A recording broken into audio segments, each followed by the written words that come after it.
Tech ലോകത്തു നിന്നുള്ള വാർത്തകൾ. രാജ്യത്ത് തുടർച്ചയായ 8ാം മാസവും UPI ഇടപാടുകളുടെ മൂല്യം 20 ലക്ഷം കോടിക്ക് മുകളിൽ. നവംബറിനേക്കാൾ 27.5% കൂടുതലാണ് ഡിസംബറിൽ രേഖപ്പെടുത്തിയത്. ഡിസംബറിൽ 23.25 ലക്ഷം കോടി രൂപ മൂല്യമുള്ള ഇടപാടുകളാണ് UPIയിൽ നടന്നത്. ഇടപാടുകളുടെ എണ്ണം വർദ്ധിച്ചിട്ടുണ്ട്. ഡിസംബറിൽ മാത്രം 1673 കോടി. നവംബറിൽ ഇത് 1548 കോടിയായിരുന്നു. എന്നാൽ ഒക്ടോബറിലെ റെക്കോർഡായ 23.5 ലക്ഷം കോടിയേക്കാൾ താഴെയാണ് ഡിസംബറിലെ കണക്കുകൾ. മുൻവർഷം ഇതേ സമയത്തെ ഇടപാടുകളുടെ എണ്ണത്തിൽ 39% വർധനയാണുള്ളത്. എന്നാൽ സാമ്പത്തിക വർഷത്തിന്റെ ആദ്യ 7 മാസങ്ങളിൽ കണ്ട 40% വളർച്ചയുമായി താരതമ്യം ചെയ്യുമ്പോൾ വേഗം കുറഞ്ഞിട്ടുണ്ട്. പ്രതിദിന ഇടപാടുകൾ പരിശോധിച്ചാൽ ഡിസംബറിൽ ശരാശരി 54 കോടി ഇടപാടുകൾ നടന്നു. പ്രതിദിനം ശരാശരി 74,990 കോടി മൂല്യമുള്ള ഇടപാടുകൾ. News desk MyFin TV.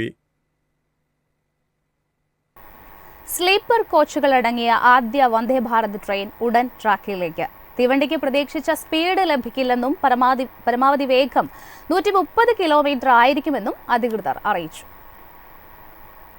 Vande Bharat ചെയർകാറിനായി നിർമ്മിച്ച തീവണ്ടിയിലാണ് സ്ലീപ്പർ ബർത്തുകൾ ഘടിപ്പിച്ചതുൾപ്പെടെയുള്ള മാറ്റങ്ങൾ. കൂടുതൽ വെള്ളം ശേഖരിക്കാനുള്ള മാറ്റങ്ങളും കോച്ചുകളിൽ വരുത്തിയിട്ടുണ്ട്. ഇതോടെ കോച്ചുകളുടെ ഭാരവും വർദ്ധിച്ചതിനാൽ 130 മുതൽ 180 കിലോമീറ്റർ വരെ വേഗത്തിലോടാവുന്ന തീവണ്ടിക്ക് പ്രതീക്ഷിച്ച വേഗം ലഭിക്കില്ലെന്ന് പെരമ്പൂർ ഇന്റഗ്രൽ കോച്ച് ഫാക്ടറിയിലെ ഉന്നത വൃത്തങ്ങൾ അറിയിച്ചു.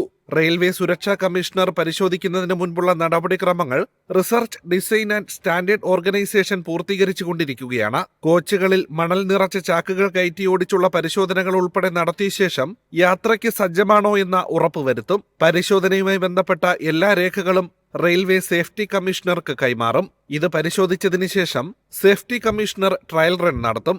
അപ്പോൾ തീവണ്ടി പരമാവധി വേഗത്തിലായിരിക്കും സഞ്ചരിക്കുകയെന്നും തുടർന്നായിരിക്കും റെയിൽവേക്ക് കൈമാറുകയെന്നും അധികൃതർ പറഞ്ഞു. ICF വേണ്ടി ഭാരത് എർത്ത് മൂവേഴ്സ് ലിമിറ്റഡാണ് സ്ലീപ്പർ കോച്ചുകൾ നിർമ്മിക്കുന്നത്. News desk MyFin TV.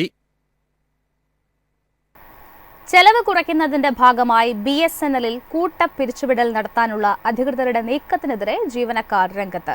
Voluntary retirement scheme നടപ്പിലാക്കരുതെന്നാവശ്യപ്പെട്ട് ജീവനക്കാർ BSNL ചെയർമാനും MDയുമായ റോബർട്ട് J. രവിക്ക് കത്തയച്ചു. VRS നടപ്പിലാക്കാൻ BSNL ആഗ്രഹിക്കുന്നതായും ഇതിനായുള്ള ഫണ്ടില്ലാത്തതിനാൽ സർക്കാരിനോട് 15,000 കോടി രൂപ ആവശ്യപ്പെട്ടതായും കഴിഞ്ഞയാഴ്ച വാർത്തകൾ പുറത്തു വന്നിരുന്നു. ഇതിനു പിന്നാലെയാണ് അധികൃതരുടെ നീക്കത്തിനെതിരെ ജീവനക്കാരുടെ യൂണിയനുകൾ രംഗത്തെത്തിയത്. വരുമാനത്തിന്റെ നല്ലൊരു ഭാഗവും പോകുന്നത് ജീവനക്കാരുടെ ചെലവിലേക്കാണ്.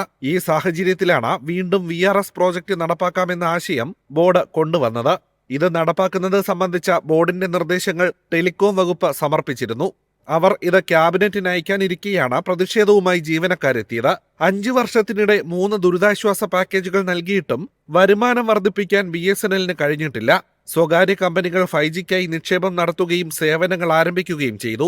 എന്നാൽ BSNL ഇപ്പോഴും 2G, 3G എന്നിവയാണ് ആശ്രയിക്കുന്നതെന്നും ജീവനക്കാർ ആരോപിച്ചു. പ്രോജക്റ്റ് നടപ്പിലാക്കിയാൽ 18,000 മുതൽ 19,000 വരെ ജീവനക്കാരെ കുറയ്ക്കാനാണ് കമ്പനി ലക്ഷ്യമിടുന്നത്. ഇതുവഴി ജീവനക്കാർക്കായി 7,500 കോടി രൂപ ചെലവഴിക്കുന്നത് ഒരു വർഷം 5,000 കോടി രൂപയായി കുറയ്ക്കാൻ സാധിക്കുമെന്നും വിലയിരുത്തലുണ്ട്. News desk MyFin TV. പുതുവർഷത്തിൽ വിപണിയിലേക്ക് എത്താൻ പുത്തൻ സ്മാർട്ട് ഫോണുകൾ. Samsung Galaxy, OnePlus, Poco, Oppo എന്നീ പ്രമുഖ ബ്രാൻഡുകളുടെ ഫോണുകളാണ് ജനുവരിയിൽ വിപണിയിലെത്തുക. ബഡ്ജറ്റ് ഫോണുകളും ഫ്ളാഗ്ഷിപ്പ് ഫോണുകളും ഉൾപ്പെടെയുള്ളവ വിപണിയിലെത്തുന്നതോടെ സ്മാർട്ട് ഫോൺ വിപണിയിലെ കിടമത്സരത്തിന് പുതുവർഷാരംഭത്തിൽ തന്നെ തുടക്കമാകും. റെഡ്മിയുടെ അഫോർഡബിളായ 5G ഫോൺ, പോക്കോയുടെ പെർഫോമൻസിന് പ്രാധാന്യമുള്ള X7 സീരീസ്, ഒപ്പോയുടെ മിഡ് പ്രീമിയം Reno 13 സീരീസ് എന്നിവയ്ക്ക് പുറമെ ഉപഭോക്താക്കൾ ഏറെ പ്രതീക്ഷയോടെ കാത്തിരിക്കുന്ന സാംസങ്ങിന്റെ ഗാലക്സി S25 സീരീസും ജനുവരിയിൽ വിപണിയിലേക്കെത്തും. ക്വാൽകോം സ്നാപ്ഡ്രാഗൺ 4 ജനറേഷൻ 2 ചിപ്സെറ്റുള്ള ഷവോമിയുടെ റെഡ്മി 14C സ്മാർട്ട് ഫോണാണ് ഇതിലൊന്ന്. OnePlus 13, OnePlus 13R എന്നീ 2 ഫോണുകളാണ് OnePlus 13 സീരീസിലുണ്ടാവുക. Snapdragon 8 elite chip, 6.82 inch almond AMOLED display, 6000 mAh battery എന്നിവയുണ്ടാകുമെന്നാണ് സൂചന. പോക്കോ X7 5G, പോക്കോ X7 Pro 5G എന്നീ സ്മാർട്ട് ഫോണുകളാണ് പോക്കോ X7 സീരീസിലുണ്ടാവുക.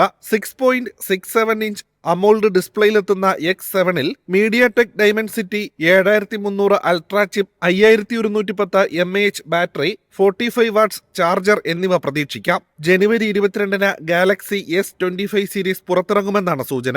സ്നാപ്ഡ്രാഗൺ 8 എലൈറ്റ് പ്രോസസറാണ് ഗാലക്സി S25 അൾട്രയിൽ പ്രതീക്ഷിക്കുന്നത്. 16 GB റാം, പുതിയ AI ടൂളുകൾ, എൻഹാൻസ്ഡ് ക്യാമറ എന്നിവയും വരുമെന്നാണ് സൂചന.